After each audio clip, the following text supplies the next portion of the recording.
जी, बिस्मिल्लाहिर्रहमानिर्रहीम। अस्सलाम वालेकुम स्टूडेंट्स। हमारी जो आज की क्लास है वो पावर सिस्टम एनालिसिस जो हमारा सब्जेक्ट है जो हम पढ़ने जा रहे हैं।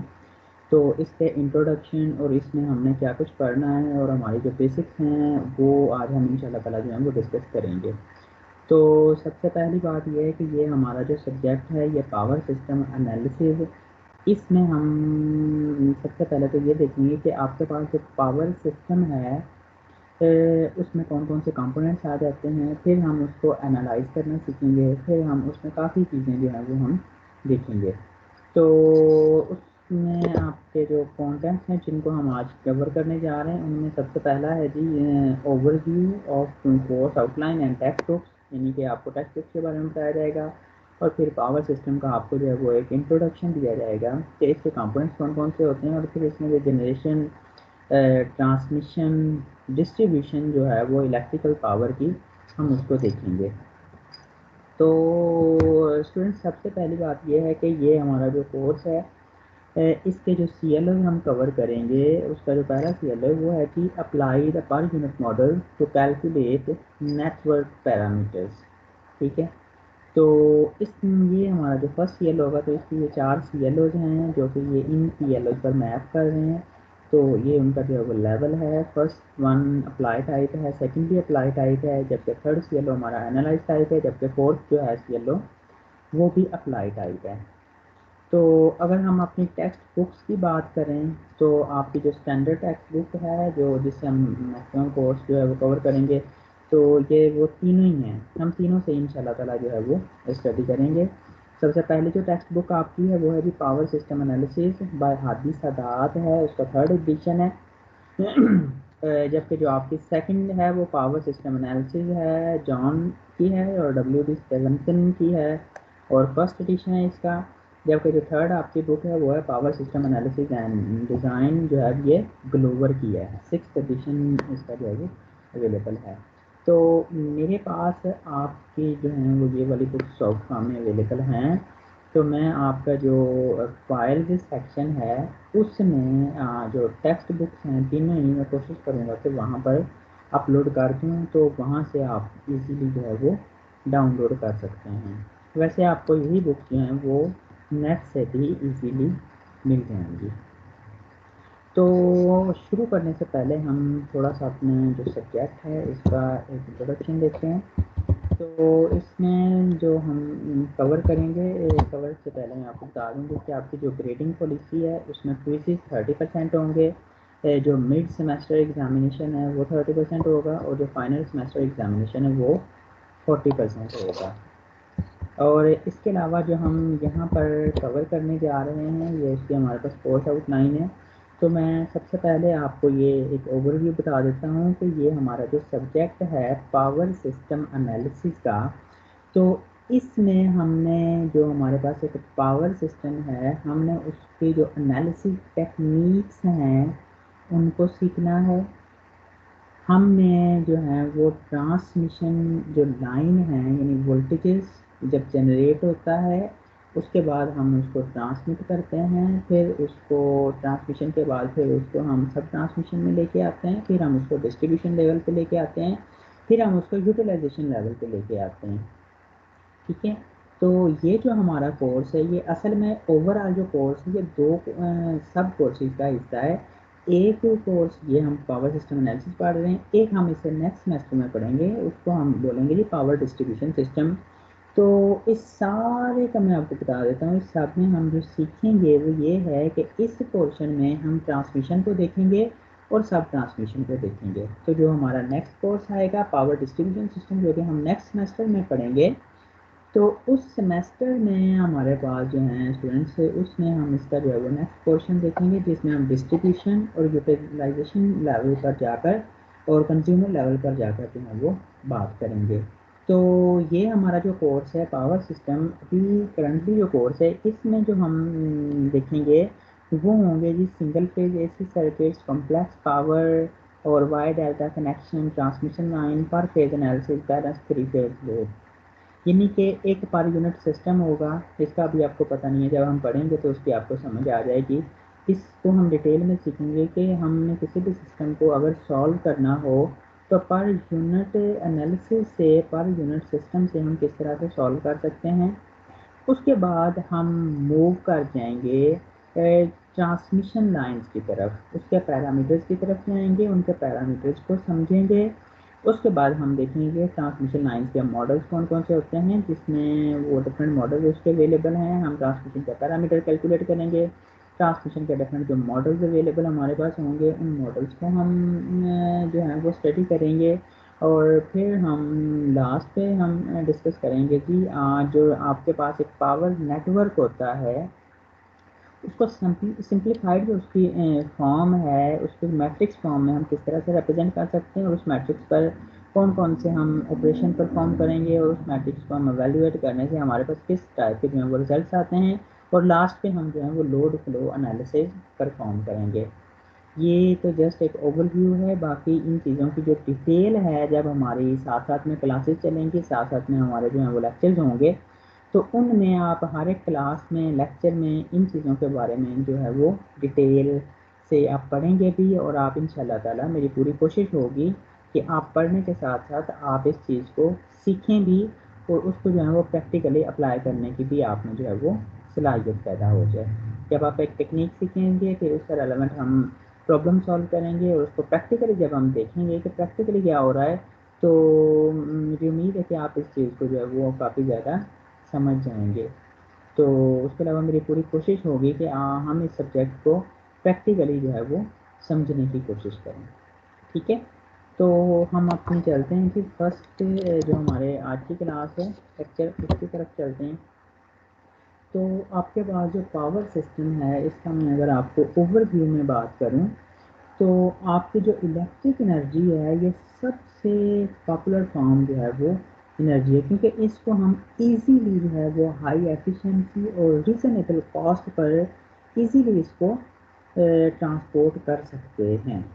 ठीक है, तो अगर हम बात करें कि हमारे पास सबसे पहला पावर सिस्टम किस तरह का था, तो जनाब सबसे पहला जो पावर सिस्टम था वो डीसी पावर सिस्टम था।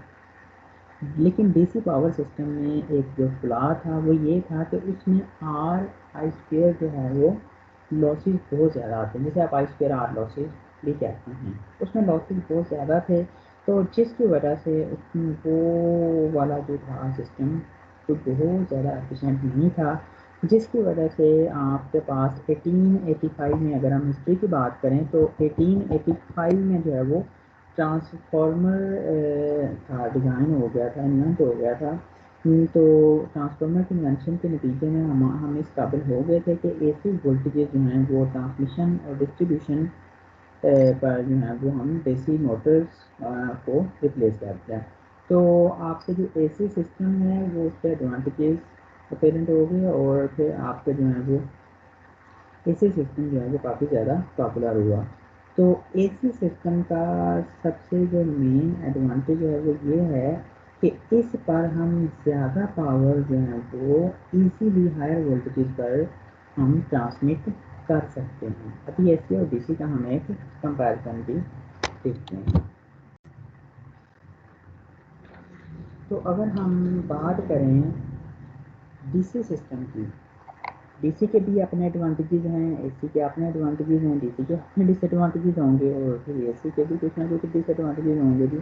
तो अगर हम डीसी सिस्टम की बात करें तो हम बात कर रहे हैं कि ट्रांसमिशन लाइंस की।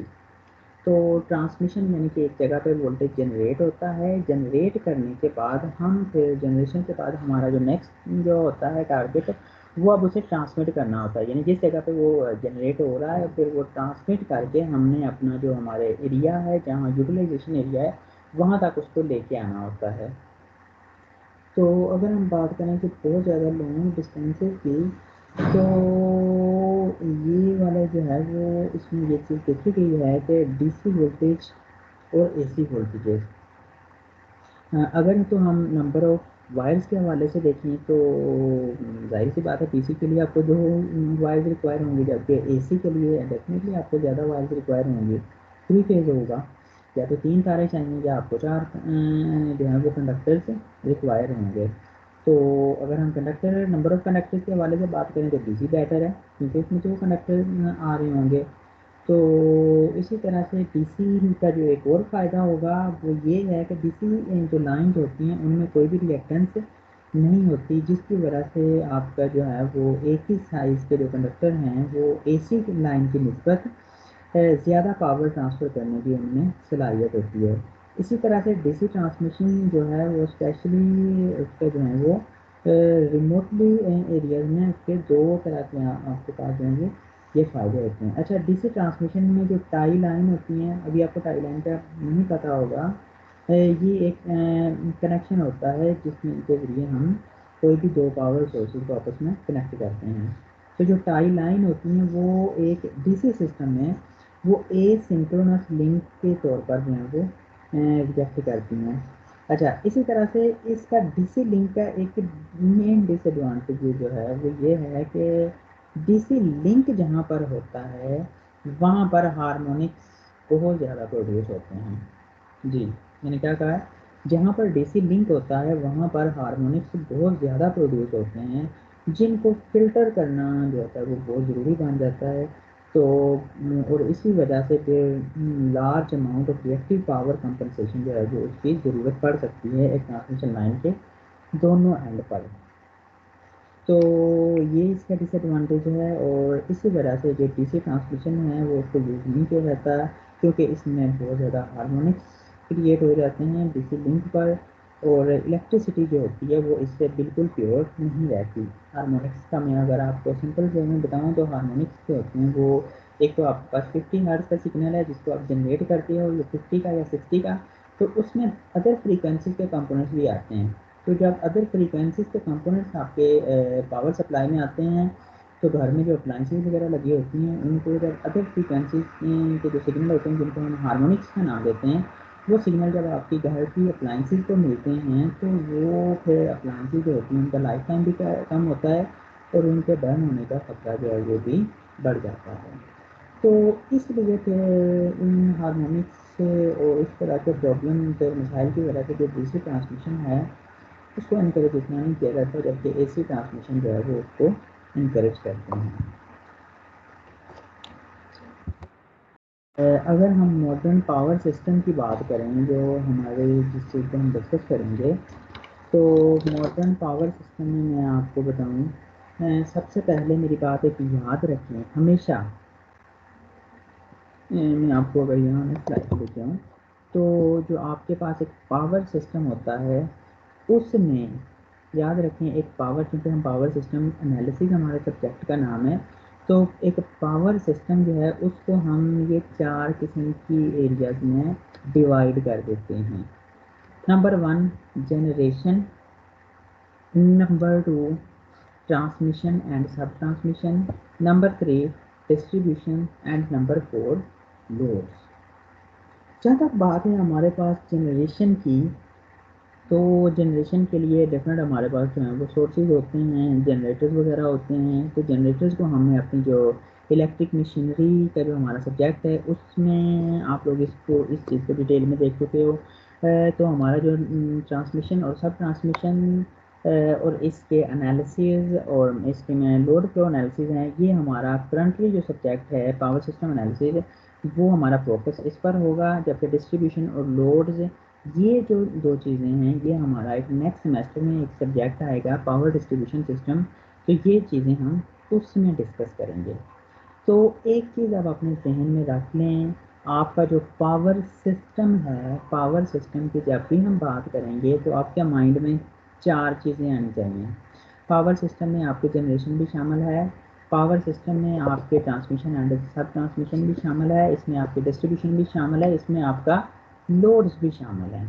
ठीक है, तो पावर सिस्टम का जो हमारा सब्जेक्ट है जिसमें हमने इसको एनालाइज करना है, तो इसका मतलब हुआ कि हमने ट्रांसमिशन सिस्टम को एनालाइज करना है, हमने सब ट्रांसमिशन सिस्टम को एनालाइज करना है, हमने जो ग्रिड इंटरकनेक्टेड सिस्टम्स हैं उनको एनालाइज करना है, हमने वहाँ पर देखना है कि हमारे पास एक कॉम्प्लेक्स जो है कंडक्टर्स का एक नेटवर्क जो बन जाता है उसके एनालिसिस किस तरह से परफॉर्म करने होते हैं, वो तो बहुत कॉम्प्लेक्स बन जाता है। अब उस कॉम्प्लेक्सिटी के साथ किस तरह से हमने डील करना है वो टेक्निक हम इसमें सीखेंगे।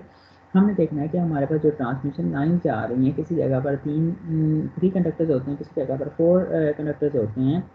तो उसकी क्या वजह है, और फिर ट्रांसमिशन जो लाइन्स आ रही होती हैं उनके बीच में जो हम स्पेसिंग रखते हैं, हमने कितनी स्पेसिंग रखनी होती है, हम कहाँ पर बाउंड होते हैं, कितनी ज़्यादा कर सकते हैं, कितनी कम कर सकते हैं, और फिर उनको हमारे पास जो डिफरेंट मॉडल्स आ जाते हैं एनालिसिस करिए, उनको हमने देखना है, और फिर हमने ये देखना है कि किसी एक एरिया में कितनी पावर जो है वो सेंड होती है, और फिर वहाँ से कितनी अमाउंट ऑफ जो पावर है वो आगे ट्रांसमिट होती है। फिर हमने ये देखना है कि एक लाइन के स्टार्ट में कितनी पावर आपने सेंड की है, और रिसीविंग एंड पे कितनी पावर मिली है, और उस लाइन के लॉसेज वगैरह कितने हैं, और उसने इसको सॉल्व करने के लिए डिफरेंट टेक्निक्स हैं। तो ये सारी की सारी टेक्निक्स हमने इंशाल्लाह जो है वो हमारे इस सब्जेक्ट में सीखनी है। ठीक है, तो मैं अगर आपको पावर सिस्टम एनालिसिस में मेरे पास एक यहाँ पर डायग्राम है, तो मैं आपके साथ शेयर करता हूँ। ये वाली जो डायग्राम है, इसमें आप ज़रा इसको समझने की कोशिश करें कि ये देखें जी, ये हमारे पास एक पावर सिस्टम है। सबसे पहले तो ये देखें, ये जनरेटिंग यूनिट है, थर्मल स्टेशन है, और ये न्यूक्लियर स्टेशन है, और ये हाइड्रो स्टेशन है। ठीक है, अच्छा, यहाँ से भी आपकी जो है वो जनरेशन हो रही है, यहाँ से भी जनरेशन हो रही है, तो तीनों तरह से जनरेशन हो रही है। हम इसको लेते हैं। अच्छा, यहाँ पर जनरेशन हो रही है, इसका एंड ज़रा देखें कहाँ पर हो रहा है। इस जनरेशन को, यहाँ पर ये जनरेशन हुई, यहाँ हमने इसको ट्रांसमिट किया, ये ट्रांसमिशन है। ट्रांसमिशन आते आते एक सब स्टेशन पर एंड हो रही है। इस सब स्टेशन को हमने हाई वोल्टेज सब स्टेशन का नाम दिया है।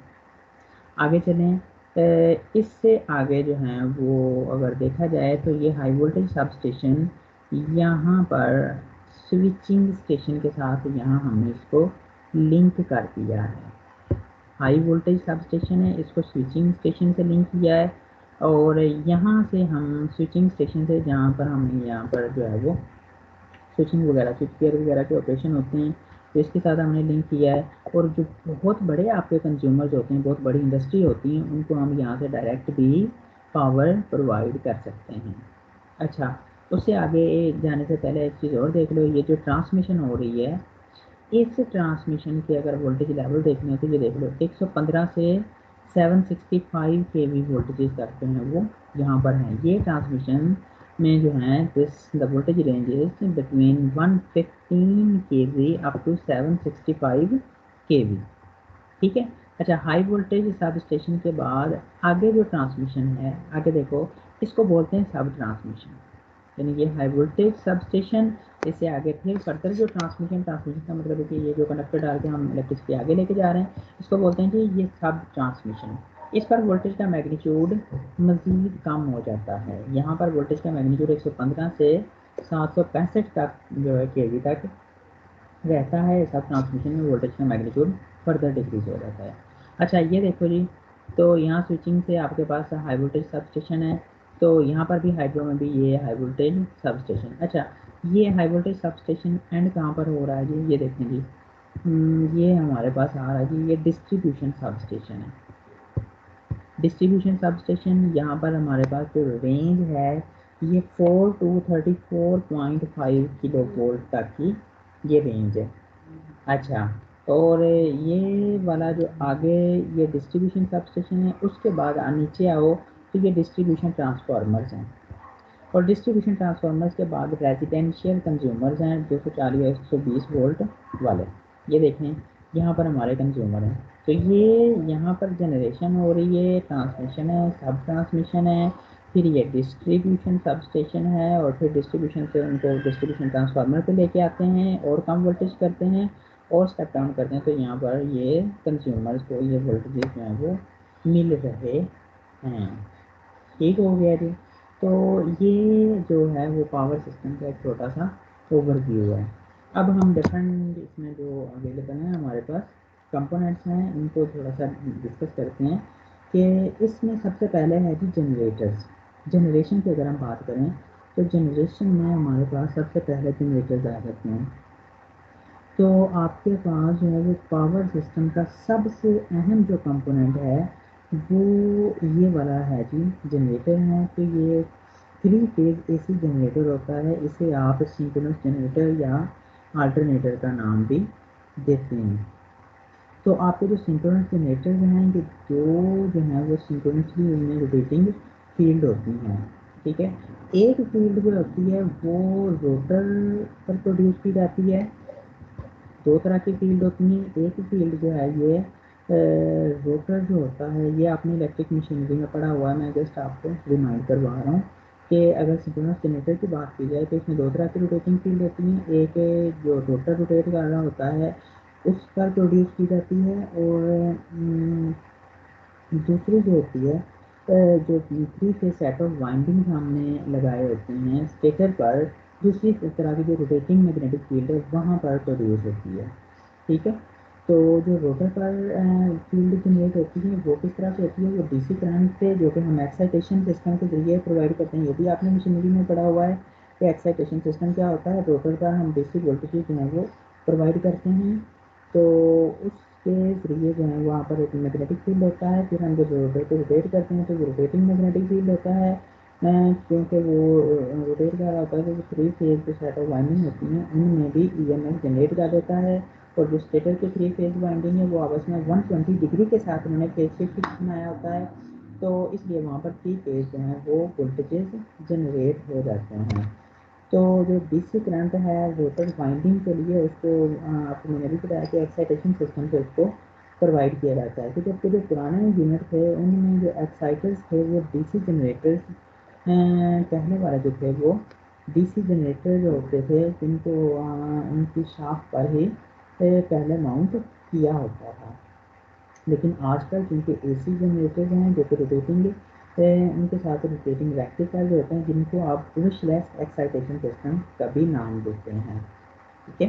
तो आजकल के जो हैं सिस्टम उनको आप ब्रशलेस एक्साइटेशन सिस्टम का, तो जो आपके जनरेटर एक्साइटेशन सिस्टम है वो जनरेटर वोल्टेज और रिएक्टिव पावर फ्लो जो है वो उसको मेंटेन करता है।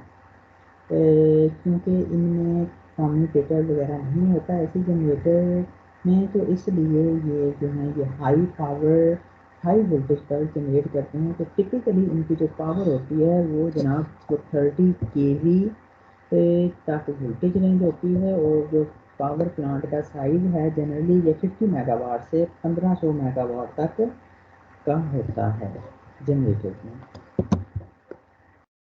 अच्छा, इसमें अगर हम सोर्स की बात करें जो मैकेनिकल पावर है, इनकी मैकेनिकल पावर का जो सोर्स होता है उसको आप प्राइम मूवर का नाम देते हैं, ठीक है। तो जो कि हाइड्रोलिक टरबाइन हो सकती है वाटर फॉल पर, या स्टीम टरबाइन हो सकती है जिसकी एनर्जी जो है वो कोयला, गैस या न्यूक्लियर फ्यूल वगैरह की बर्निंग से आपको मिलेगी। या आम तौर पर जो है ये आपके पास जो है ये गैस टरबाइन हो सकती हैं, या इंटरनल कंबस्शन इंजन जो है वो बर्निंग ऑयल वगैरह के वो हो सकते हैं। अच्छा, अगर हम स्टीम टरबाइन की बात करें, स्टीम टरबाइन ये आम तौर पर जो है ये हाई स्पीड पर ऑपरेट करती हैं। इनकी अगर स्पीड को देखा जाए तो ये 3600 से 1800 आरपीएम तक होती हैं। तो जनरेटर जो कि इनके साथ लिंक होते हैं ये सिलेंड्रिकल रोटर होते हैं, टू पोल अगर हों तो उनकी आरपीएम 3600 होते हैं, और अगर फोर पोल हों तो उनके आरपीएम 1800 होते हैं। ये आरपीएम और जनरेटर और सिंक्रोनस मशीन, सिंक्रोनस एक्शन वगैरह ये सारा कुछ मैं एज्यूम कर रहा हूँ कि आप लोगों ने इलेक्ट्रिक मशीनरी में पढ़ा हुआ है। मैं जस्ट आपको एक रिमाइंडर दे रहा हूँ, ठीक है। अच्छा, और इसके अलावा जो बात है वो ये है कि अगर आपको इनमें किसी चीज़ की समझ ना आए तो आप मुझसे डायरेक्टली भी इस चीज़ को पूछ सकते हैं। नीचे अगर प्रीवियस सब्जेक्ट में अगर आपको इसमें कोई प्रॉब्लम हो या कोई आपको की अंडरस्टैंडिंग कंप्लीट ना भी हुई हो तो कोई बात नहीं, मेरा मकसद आपको जो है वो समझाना है। तो अगर नहीं भी उसकी अंडरस्टैंडिंग हुई थी तो कोई बात नहीं, मैं आपको उसका जो कॉन्सेप्ट है वो दोबारा से दे दूँगा, ठीक है। तो घबराना नहीं है, आपने बस इसको जो है वो सब्जेक्ट को अच्छी तरह से समझना है। अच्छा, उसके अलावा हम बात कर रहे थे जी अगर आपके पास फोर पोल मशीन है तो उसके 1800 आरपीएम होते हैं। अच्छा, अगर हाइड्रोलिक टरबाइंस की हम बात करें तो आमतौर पर वो ऑपरेट होती हैं जी लो प्रेशर और लो स्पीड पर। तो उनके जो जनरेटर्स होते हैं वो आमतौर पर सिलिकॉन टाइप रोटर होते हैं जिनके काफ़ी ज़्यादा पोल्स होते हैं। अच्छा, मल्टीपोल मशीन होती हैं। अगर आप पावर स्टेशन की बात करें तो पावर स्टेशन में आपके पास जो होते हैं काफ़ी ज़्यादा जो जनरेटर्स होते हैं वो पैरेलल में ऑपरेट करते हैं पावर ग्रिड के साथ, ताकि टोटल पावर जो है वो प्रोवाइड की जा सके जो कि रिक्वायर्ड है। तो आमतौर पर उनको जो है वो एक कॉमन पॉइंट के साथ कनेक्ट कर दिया जाता है जो पैरेलल में ऑपरेशन होते हैं, और उस कॉमन पॉइंट को हम बस का नाम देते हैं। वैसे मैं बस के बारे में आपसे डिटेल में बाद में बात करूँगा। वक्ती तौर पर आप ये समझ लें कि बस जो है वो एक कॉमन पॉइंट होता है जिसके साथ हम ट्रांसमिशन लाइन और बाकी चीज़ों को जो है वो कनेक्ट कर देते हैं।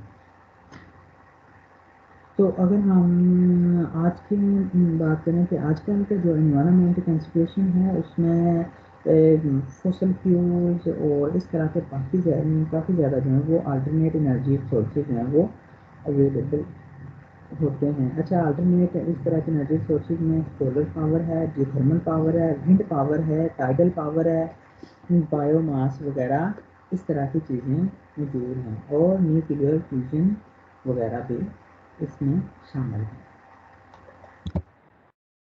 अच्छा, उसके बाद जो नेक्स्ट हमारे पास इम्पोर्टेंट कंपोनेंट आता है, जो दूसरा बड़ा कंपोनेंट है पावर सिस्टम में, ये जनाब ट्रांसफार्मर का है। तो ट्रांसफार्मर क्या करते हैं, ये पावर को ट्रांसफ़र करते हैं बहुत हाई एफिशिएंसी के साथ एक लेवल जो वोल्टेज का है उससे दूसरे लेवल पर, यानी वो वोल्टेज के लेवल को शिफ्ट कर देते हैं। ट्रांसफार्मर्स को भी आप लोगों ने डिटेल में इलेक्ट्रिक मशीनरी में पढ़ा हुआ है। मैं फिर आपको रिमाइंड करवा देता हूँ, ट्रांसफार्मर्स में आप वोल्टेज का एक लेवल स्टेप अप भी कर सकते हैं और स्टेप डाउन भी कर सकते हैं। तो उसके अलावा जो होते हैं ट्रांसफार्मर्स में आमतौर पर जो यही कंसिडर किया जाता है कि उसके लॉसेज जो हैं वो, अगर आइडियल ट्रांसफार्मर की बात की जाए तो फिर इनमें जो प्रोडक्ट है वी आई सेकेंडरी साइड पे ये ऑलमोस्ट सेम रहती है जो कि प्राइमरी साइड पे होती है। ठीक है, यानी कि जो पावर है वो ट्रांसफार्मर पर सेम रहती है। वोल्टेज का लेवल शिफ्ट करते हैं और साथ में करंट का लेवल भी शिफ्ट होता है। ये हम स्टेप अप ट्रांसफार्मर भी हो सकते हैं, स्टेप डाउन ट्रांसफार्मर भी हो सकते हैं। इनकी जो टर्न्स रेशियो है उसको हम ए से रिप्रेजेंट करते हैं। तो सेकेंडरी साइड पे वही जो है 1/A टाइप जो है वो हो जाती है। तो इससे जो है ये लाइन के लॉसेज भी रिड्यूस हो सकते हैं। आप वोल्टेज का लेवल जब बढ़ाते हो तो करंट निस्बतन कम हो जाता है, करंट कम होता है तो लाइन के लॉसेज बहुत कम हो जाते हैं। क्योंकि लाइन लॉसेज कम हो सकते हैं तो हम हो जाते हैं, तो हम क्या करते हैं इनिशियली जब हमने ट्रांसमिशन करनी होती है तो हाई वोल्टेज पर करते हैं, क्योंकि बहुत हाई वोल्टेज होंगे तो करंट का मैग्नीट्यूड कम होगा, और करंट का मैग्नीट्यूड कम होगा तो लॉसेज कम होंगे। इस तरह से हम जो पावर है वो सेफली जो है वो बहुत लॉन्ग डिस्टेंसेस पर उसको ट्रांसमिट करना हमारे लिए जो है वो पॉसिबल है। अच्छा, इसमें जो है वो एक चीज़ और हमारे पास है जी, वो ये है कि जो इंसुलेशन रिक्वायरमेंट है और बाकी प्रैक्टिकली जब हम इसको करते हैं तो हमें दूसरे लिमिटेशन का भी सामना करना पड़ता है। तो इन लिमिटेशन की वजह से आमतौर पर जो जनरेटेड वोल्टेज होते हैं उनको लो वैल्यूज़ आमतौर पर 30 kV तक जो है वो रखा जाता है। तो जो स्टेप अप ट्रांसफार्मर हैं उनको हम ट्रांसमिशन में यूज़ करते हैं, यानी जब भी अपनी ट्रांसमिशन करनी होती है वहाँ पर वोल्टेज को स्टेप अप कर दिया जाता है, फिर वो हाई वोल्टेज पर ट्रांसमिशन होती है। बाद में जो रिसीविंग एंड ट्रांसमिशन लाइन होती हैं वहाँ पर इनको स्टेप डाउन ट्रांसफार्मर को यूज़ करके हम जो वोल्टेजेस हैं उनको सुटेबल वैल्यू जो डिस्ट्रीब्यूशन यूटिलाइजेशन के लिए हमें रिक्वायर होती है उस तक ले आते हैं। तो जबकि आपके जो मॉडर्न मॉडर्न जो यूटिलिटी सिस्टम्स हैं उनमें पावर जो है ये 4 और 5 ट्रांसफॉर्मेशन से जो है वो जनरेशन और अल्टीमेट यूज़र तक उसको इतनी 4-5 ट्रांसफॉर्मेशन से गुजरना पड़ता है। वो किस तरह से गुजरना पड़ता है वो भी मैं आपके साथ शेयर करता हूँ। अच्छा, उसके बाद हमारा जो अहम और सबसे अहम चीज़ जो आ रही है जो कि हमारे सब्जेक्ट का हिस्सा है जिस पर हमें काफ़ी ज़्यादा फोकस करना है वो है कि ट्रांसमिशन एंड सब ट्रांसमिशन। तो जनाब ट्रांसमिशन और सब ट्रांसमिशन की अगर हम बात करें तो इससे को डिस्कस करने से पहले मैं आपके साथ एक डायग्राम, मैंने ये वाइट बोर्ड पर एक डायग्राम बनाई है और मैं आपके साथ इसको शेयर करना चाहूँगा। सबसे पहले देखें ट्रांसमिशन और सब ट्रांसमिशन को अगर आपने समझना है तो ये देखिए एक जगह पे हमारे पास ये जनरेशन हो रही है, जनरेशन के बाद हमने इसको ट्रांसमिट करना है, ये ट्रांसमिशन हो रही है जो कि बहुत हाई वोल्टेज पर है। इसका एंड एक सबस्टेशन पर होता है, उसको हम एचवी सबस्टेशन या हाई वोल्टेज सबस्टेशन कहते हैं। अच्छा, इस एचवी या हाई वोल्टेज सबस्टेशन के बाद आगे जो ट्रांसमिशन होती है उसको हम सब ट्रांसमिशन का नाम देते हैं।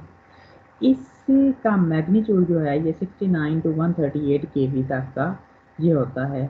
अच्छा, इसका एंड जाकर होता है जी डिस्ट्रीब्यूशन सबस्टेशन में। सबस्टेशन है ये एचवी सबस्टेशन है, ये डिस्ट्रीब्यूशन सबस्टेशन है, लेकिन इसको हम बोलते हैं प्राइमरी डिस्ट्रीब्यूशन सबस्टेशन। इसका जो वोल्टेज लेवल है ये काफ़ी हाई होता है। अच्छा, इससे हम फर्दर स्टेप डाउन कर देते हैं, यहाँ से हम स्टेप डाउन करते आ रहे हैं आगे, यहाँ से हम वोल्टेज को फर्दर स्टेप डाउन करते हैं और यहाँ जो वोल्टेज की ये जो आपको लाइन्स नज़र आ रही हैं इनको बोलते हैं प्राइमरी डिस्ट्रीब्यूशन लाइन्स। यहाँ पर वोल्टेज का मैग्नीट्यूड 4 टू 34.5 केवी तक रह जाता है। अच्छा, उसके बाद सेकेंडरी डिस्ट्रीब्यूशन सबस्टेशन आ जाता है। तो ये जो सेकेंडरी डिस्ट्रीब्यूशन सबस्टेशन है इससे आगे हम वोल्टेज का लेवल और कम कर देते हैं। तो यहाँ ये सेकेंडरी डिस्ट्रीब्यूशन लाइन्स हैं।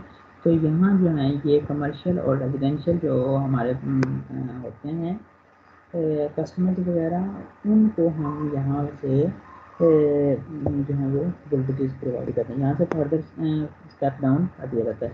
यहाँ से हम जस्ट स्टेप अप करते हैं, फिर आगे आहिस्ता आहिस्ता स्टेप डाउन करते आ रहे होते हैं। और यहाँ ये हमारे अल्टीमेट यूजर्स हैं। तो याद रखें ये ट्रांसमिशन है, ये सब ट्रांसमिशन है, ये प्राइमरी डिस्ट्रीब्यूशन है, ये सेकेंडरी डिस्ट्रीब्यूशन है। ठीक है, तो ये जो डिस्ट्रीब्यूशन सिस्टम है ये तो हम नेक्स्ट कोर्स में पढ़ेंगे। तो हमारा जो टॉपिक है जो वो ट्रांसमिशन तक है।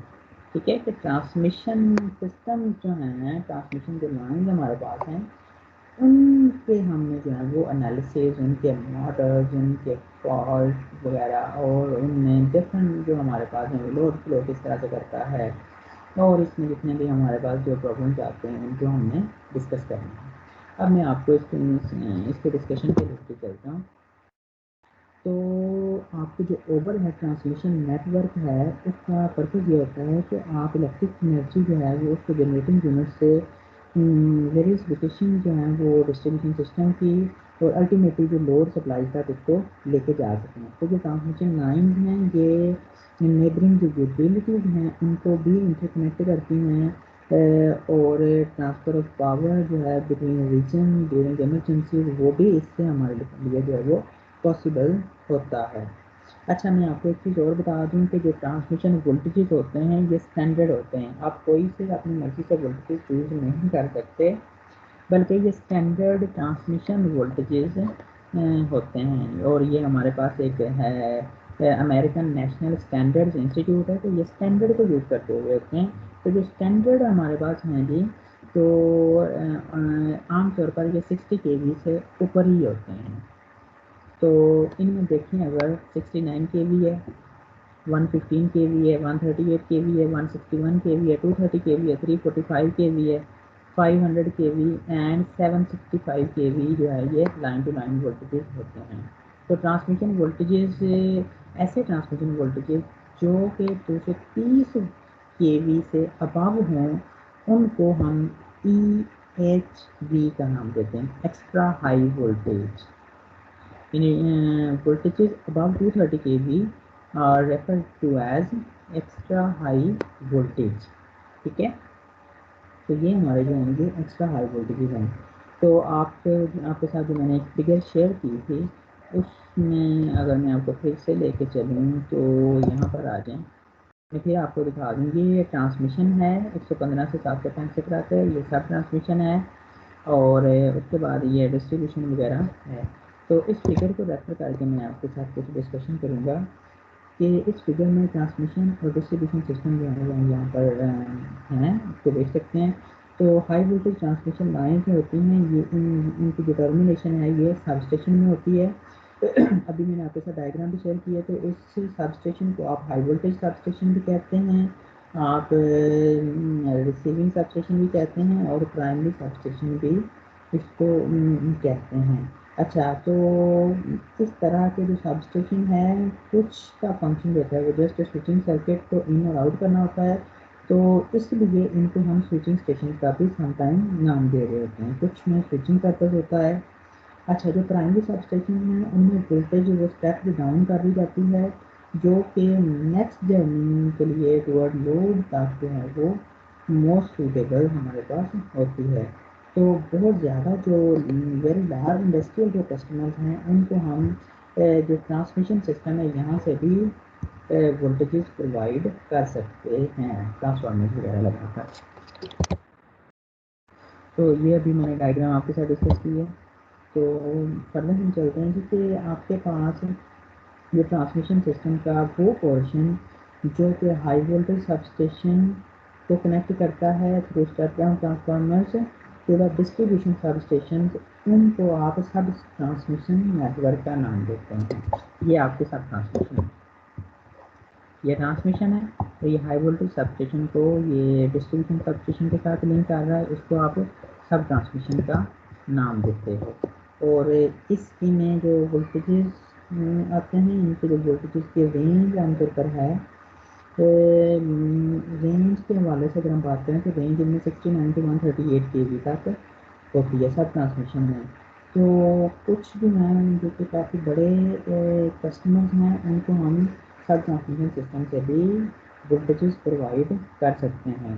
तो जो कैपेसिटर बैंक्स हैं, रिएक्टर बैंक्स हैं, वो आम तौर पर जो हैं वो सबस्टेशन में ही इंस्टॉल किए जाते हैं ताकि ट्रांसमिशन लाइन के जो वोल्टेजेस हैं उनको मेनटेन रखा जा सके।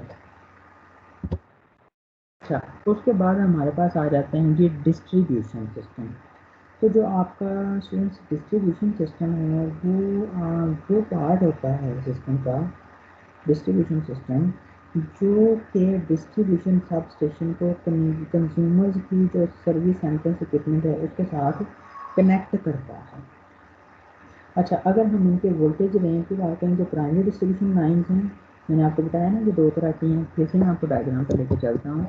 ये प्राइमरी डिस्ट्रीब्यूशन लाइन है, ये सेकेंडरी है। तो प्राइमरी डिस्ट्रीब्यूशन लाइन की जो रेंज है ये 4 to 34.5 kV तक होती है। तो जो प्राइमरी डिस्ट्रीब्यूशन लाइन्स हैं उनकी जो रेंज है वो 4 kV से 34.5 kV तक होती है। And they supply the load in a well defined geographical area.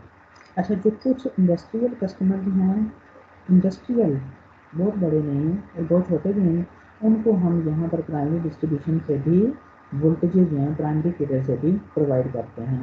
क्योंकि जो सेकेंडरी डिस्ट्रीब्यूशन नेटवर्क है वो नेटवर्क सेकेंडरी जो है इसमें वोल्टेजेस को फर्दर रिड्यूस कर दिया जाता है। यूटिलाइजेशन कमर्शियल और रेजिडेंशियल जो आते हैं कंज्यूमर उनके लिए, तो लाइन और केबल वगैरह जो कि कुछ तो जो है फिक्स से लेंथ में जो है वो पावर को डिलीवर करती हैं इंडिविजुअल कंज्यूमर्स को। तो जो सेकेंडरी डिस्ट्रीब्यूशन आपकी है, सेकेंडरी डिस्ट्रीब्यूशन ये मोस्टली कस्टमर लेवल पर आ जाती है, 240, 242, 240 और 120 वोल्ट वगैरह। तो सिंगल फेज 3 वायर जो कि 208 बाई टू 120 वोल्ट में शिफ्ट करती है, और ये 3 फेज 4 वायर भी हो सकता है या फिर 480 Y to 77 volt 3 phase 4 wire system होता है। तो जो पावर है टिपिकल हम वो जो है वो ट्रांसफार्मर के एंड से जो आपके पास फीडर है उससे एक्सट्रैक्ट की जाती है। और फाइनल पे मैं आपको बताऊँ कि जो डिस्ट्रीब्यूशन सिस्टम हैं ये ओवरहेड भी होते हैं और अंडरग्राउंड भी होते हैं। तो जो ग्रोथ है अंडरग्राउंड डिस्ट्रीब्यूशन की वो काफ़ी ज़्यादा रैपिड है, as much as 70% of new residential construction is served underground. यानी मोस्टली जो आजकल का सिस्टम है, जैसे आप कहीं वगैरह में किसी एरिया में चले जाएँ तो वहाँ पर जो है ये अंडरग्राउंड सिस्टम होता है, ओवरहेड भी हो सकता है और अंडरग्राउंड सिस्टम भी हो सकता है। तो ये स्टूडेंट्स ये था आपका हमारे जो है वो आज की क्लास है, जिसमें हमने पावर सिस्टम एनालिसिस को सीखा कि इसमें कौन कौन से कंपोनेंट्स होते हैं, और फिर हमने हर एक कंपोनेंट को थोड़ा डिटेल में जा कर के देखा कि हर कंपोनेंट का पर्पस क्या है और वो किस हद तक जो है वो उसको यूटिलाइज किस पर्पस के लिए, कौन से कंपोनेंट को किस पर्पस के लिए हम जो है वो यूटिलाइज करते हैं। तो हमारी जो लैब का सिस्टम है वो ये है कि हम 1-2 वीक जो हैं वो अपने कुछ बेसिक्स टॉपिक्स को कवर करेंगे। जब जैसे वो कवर हो जाएंगे तो फिर उसके बाद हम अपनी लैब स्टार्ट कर देंगे। तो जो लैब में हमने एक्सपेरिमेंट वगैरह करने हैं तो वो हम इंशाल्लाह ताला जो है वो हमारे ऑनलाइन ही हो जाया करेंगे, ठीक है।